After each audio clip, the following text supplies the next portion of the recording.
It was quite difficult when doing the outreach project because it became clear quite quickly that not all schools had a great understanding of attachment. Some of the children that we were referred for behavioural difficulties or social and communication difficulties. So we kind of changed our project a little bit in the running, and we went out to meet with those pupils that were identified as behavioural difficulties, and when we kind of worked with staff and the pupils, we unpicked that underlying those problems was actually attachment, and we found that working with those staff quite closely, staff had a better understanding of what attachment was within those schools and were able to identify the needs. I also feel that having worked in the 19 primary schools, that the staff there now have a better understanding to be able to recognise attachment within different pupils and use the skills that we kind of work together to build to work with all of those pupils in the school, not just the 19 that we identified had attachment difficulties. The changes that we saw at Edgerton as a result of this research project were that staff were better able to meet the needs of children with attachment difficulties. Emotion coaching was used as a consistent approach by staff. With the specific pupil, we identified that he was able to co-regulate more quickly with his specific adult, which meant that he was better able to manage his emotions. When the adult was able to remain calm, he was able to calm more quickly as a result.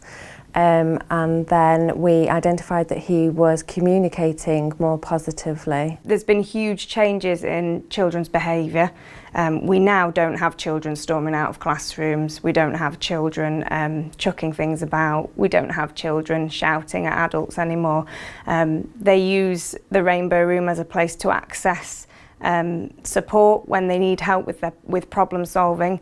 The emphasis is still very much on the child solving the problem or helping to solve the problem. They are part of the solution, but they know where to seek support when things are getting too tricky for them. I think also teaching them about the brain and the way that the brain works with the flight, fight, freeze response has helped children to understand that they can't think properly when they're in that situation, so they need time to calm down. They're now very accepting of the strategies that we offer, so if we're asking a child to go and use time out, we'll explain to them, you know, you need to use time out because you flipped your lid and we can't sort this problem out whilst you're in this frame of mind, and they're very, very accepting of that now. In terms of the changes that we saw, I think it really worked to secure relationships. I think it helped staff to realise the importance of developing a connection. I remember on the training we talked about connection before correction, and everybody would agree with that, but I think it really helped staff to see the importance of explaining to a child and connecting with them and empathising with the emotions that a child felt. You know, so if there was negative behaviour, and that secured better relationships generally.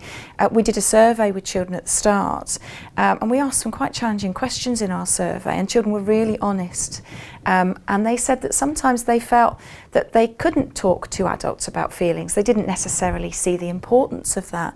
At the end of the project, it really showed that children felt that they could talk to adults and recognise the value of talking to adults about their feelings and their emotions.